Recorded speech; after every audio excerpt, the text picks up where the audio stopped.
Esto enriquece el debate constituyente y por eso es muy importante tener en consideración lo que significa una constitución. Y ahí podemos tener algunas diferencias con las visiones tradicionales del constitucionalismo, que dicen que no nos hemos apegado a las técnicas de elaboración de una constitución, que hay algunos textos que requerirían mayor explicación, que deberíamos tener un glosario de términos para comprender de qué mismo estamos hablando. Eso es uno de los elementos que enriquece a este debate constituyente y a este proyecto de constitución. La constitución no es solo la ley más importante, sino que es un proyecto de vida en común. La constitución, entendamos de una vez por todas, es un proyecto de vida en común que no puede ser elaborado por unos cuantos personajes con ciertos conocimientos, ciertas especialidades, sino que tiene que ser elaborado, y eso es lo que hemos intentado con la participación de amplios sectores de la sociedad. Este proyecto de vida en común abrió la puerta a que sean todos los actores de la sociedad partícipes de este proceso constituyente. No sé cuántas de las personas aquí presentes hayan tenido la oportunidad de participar directamente en Montecristi o indirectamente a través de las llamadas mesas constituyentes en estos debates nacionales. Fue una época de enriquecimiento nacional, de gestación nacional, de creación nacional. No era simplemente un esfuerzo para ponerle parches a la Constitución del año 98, sin que esto signifique que no se hayan rescatado elementos importantes de la Constitución del 98, que además provienen de épocas anteriores, sino que en esta oportunidad se hizo realidad o intentamos hacer realidad aquella frase de que todos somos asambleístas. Y directamente en Montecristi tuvimos la visita de más de 70.000 personas, cerca de 3.000 organizaciones, de todo tipo, de las más diversas, de todos los rincones del país.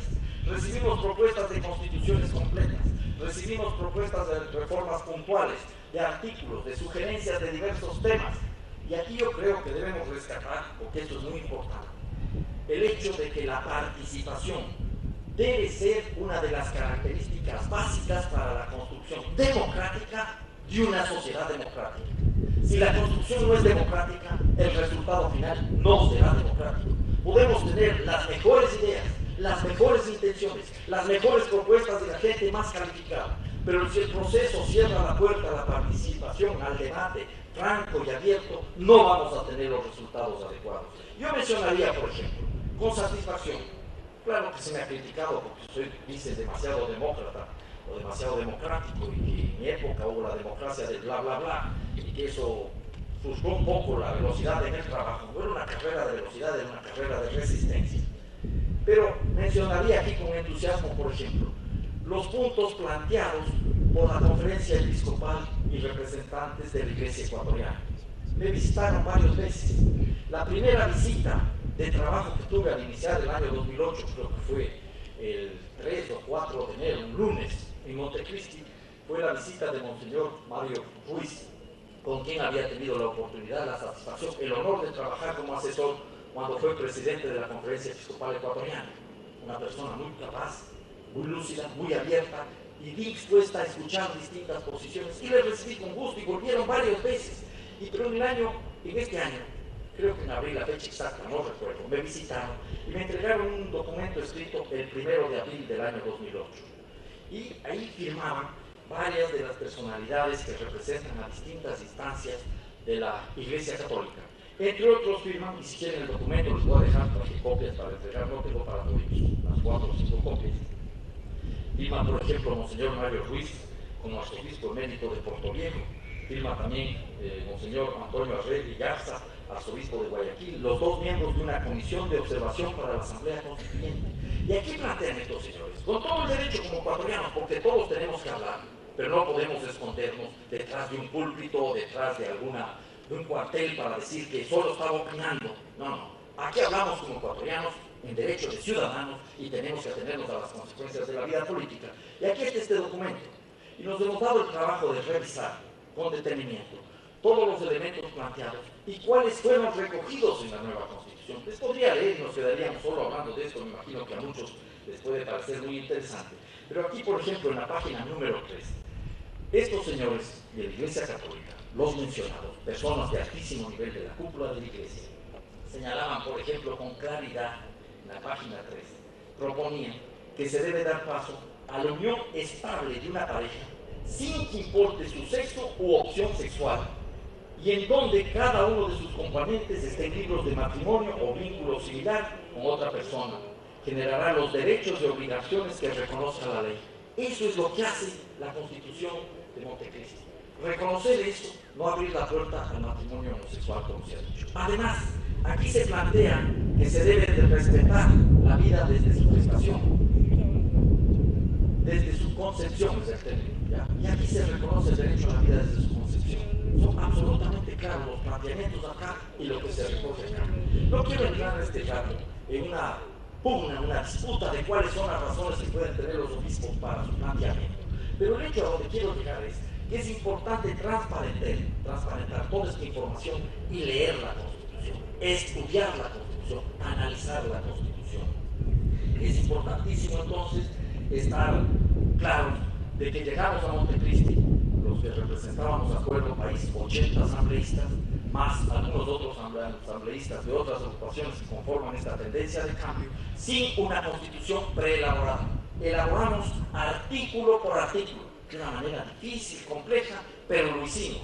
No fuimos con una Constitución que ya estuvo elaborada de afuera o que fue impuesta desde el exterior, como se pretendía decir muchas veces. Incluso se llegaba a manipular en los últimos días que hubo asesores extranjeros. En la Asamblea Constituyente los asesores extranjeros en ningún momento llegaron a ser más de 2 o 3 permanentes, y teníamos más de 300 asesores nacionales a quienes reconozco el mérito de haber contribuido, en algunos casos más que algunos asambleístas.